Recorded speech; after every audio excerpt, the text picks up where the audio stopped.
السلام علیکم جناب، میرے پیارے ناظرین، میرے ویورز، میرے آڈینس، آپ کے لیے میں نے ایک ویڈیو ابھی ارینج کی اور وہ ویڈیو تیار ہو گئی، اپلوڈ بھی اور انشاءاللہ ہو جائے گی۔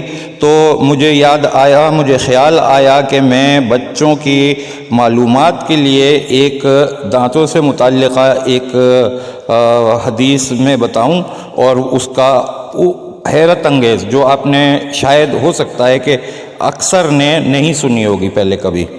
ایک نبی تھے، ان کا نام تھا، جو بھی نام ہوگا بہرحال وہ مشہور اس نام سے تھے کہ ان کا نام تھا صادق الوعد۔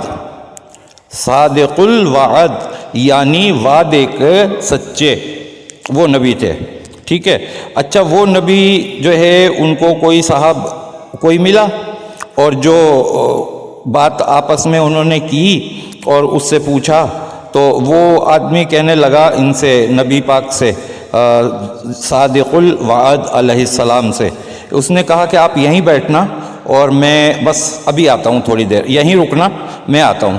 اور وہ گیا آگے کام سے، کہہ رہا تھا کہ مجھے ذرا بادشاہ کے پاس جانا ہے، اس سے مل کے آنا ہے، اور وہ شخص چلا گیا اور یہ وہیں پر رک گئے۔ انتظار کرتے کرتے، اب انہوں نے وعدہ کر لیا تھا رکنے کا نبی نے، تو یہ رکے رہے وہاں پر۔ وہ شخص گیا اور آیا ہی نہیں، اور یہ بیچارے وہیں پر رکے رہے، اتنے وعدے کے پکے تھے وہ، وہیں پر رکے رہے، وہیں پر ایک پتھروں سے جو ہے نا ایک چھوٹی سی مسجد بنا لی، وہیں پر عبادت کرتے رہے اور پتے وتے کھا کے گزارا کرتے رہے۔ 2 سال گزر گئے اور وہ وہاں سے نہیں گئے، وہ صادق الوعد علیہ السلام وہاں سے نہیں گئے۔ اور پھر کیا ہوا کہ کافی ٹائم کے بعد جب وہ وہاں سے جا کے بادشاہ کے پاس ملازم ہو گیا وہ آدمی، اور بھول گئے، اور وہ بھول گیا یہ سب باتوں کو۔ جب ادھر سے گزرا تو اس کو حیرت ہوئی کہ آپ ابھی تک یہیں ہیں۔ اور پھر کیا ہوا کہ انہوں نے کہا ہاں میں یہیں ہوں۔ اچھا، پھر یہ کہ جب بات ہوئی تو بادشاہ بھی شریک تھا اس گفتگو میں۔ بادشاہ نے پوچھا کیا معاملہ ہے، تو بتایا انہوں نے، جناب صادق الوعد علیہ السلام نے، کہ یہ بات ہوئی تھی کہ میں نے وعدہ کر لیا تھا یہاں رکنے کا، تو پھر یہ آیا نہیں تو میں یہیں رکا ہوا ہوں۔ تو وہ جو گیا تھا بادشاہ کے پاس، ذرا سی دیر کا بات کر کے وہ کہنے لگا نہیں، یہ جھوٹ بول رہے ہیں، یہ جناب صادق الوعد کو کہا یہ جھوٹ بول رہے ہیں، یہ ایسا کچھ نہیں ہوا۔ انہوں نے، جناب صادق الوعد نے بہت ہی افسوس کیا اور انہوں نے کہا یا اللہ، میں اپنے وعدے کے اوپر کیسا قائم ہوں اور یہ مجھے جھوٹا کر رہا ہے، یا اللہ اس سے کوئی سی بھی ایک نعمت چھین لے، واپس لے لے، ان سے کوئی سی بھی ایک نعمت لے لے۔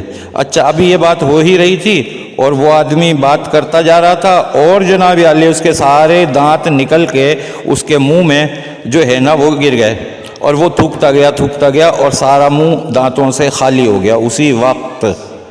اب وہ بہت گھبرایا اور اس نے جو ہے نا توبہ کی، معافی مانگی، اور جناب کہنے لگا کہ نہیں، یہ سچے ہیں اور یہ صادق الوعد اسی لیے ان کا نام ہے، اور یہ صحیح کہہ رہے ہیں، میں غلط کہہ رہا ہوں۔ پھر ان سے بھی معافی مانگی صادق الوعد سے، اور کہا میرے لیے دعا کر دیں تاکہ میری یہ جو نعمت چلی گئی ہے یہ مجھے مل جائے دوبارہ۔ تو انہوں نے پھر دعا کی اور اس کے دانت اسی وقت پھر دوبارہ نکل کے آ گئے۔ اور یہ صادق الوعد تھے۔ ایسے نبی گزرے ہیں، اور نبیوں کا ایسا پاکیزہ کردار ہوتا ہے۔ اور یہ کہ میں نے ایک ویڈیو بنائی دانتوں کے متعلق، تو مجھے یہ بات بھی یاد آ گئی کہ بچوں کو یہ بھی میں سنا دوں، تو آپ لوگوں یہ قصص الانبیاء سمجھ لیجئے اس کو، کہ یہ نبیوں کا قصے میں سے یہ نبی پاک کا قصہ ہے۔ اگلی ویڈیو تک کے لیے اجازت دیجیے۔ السلام علیکم، یہ علی مدد، اللہ حافظ۔